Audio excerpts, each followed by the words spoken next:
And imagine if you were there. There's these huge crowds of people trying to hear what Jesus has to say, but then he went too far. It's here that Jesus begins saying things like, I am the bread of life that's come down from heaven.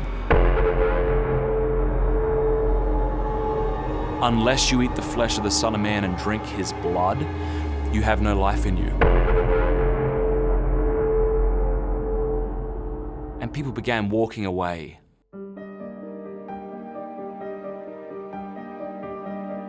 The Eucharist may be the most difficult thing for us as Catholics to believe. The miracle of the bread and the wine becoming the body, blood, soul, and divinity of Jesus, it kind of blows your mind.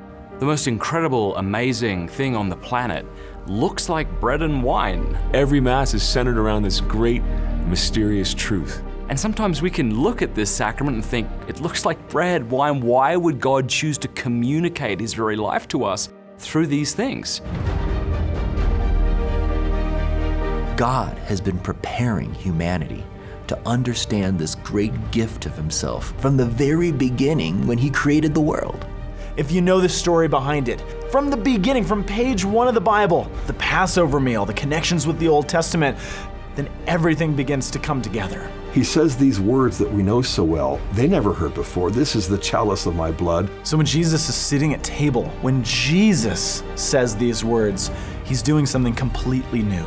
Jesus is instituting the Eucharist in this meal, and it's going to alter the course of history. The question that we need to ask isn't what is the Eucharist, it's who is the Eucharist. That immaterial force that pre-existed space and time, who exploded the universe into existence, this is the one we receive. It doesn't just point us toward heaven, it actually is a taste of heaven. I don't have to die to go to heaven. The Mass is what takes me there. The same Jesus who walked the streets of Jerusalem and Galilee 2,000 years ago, that same Jesus is present to us sacramentally under the appearance of bread and wine, and he's there in all of our churches and all of the tabernacles. A God who is so good that he hands himself over and becomes present and available to you and to me.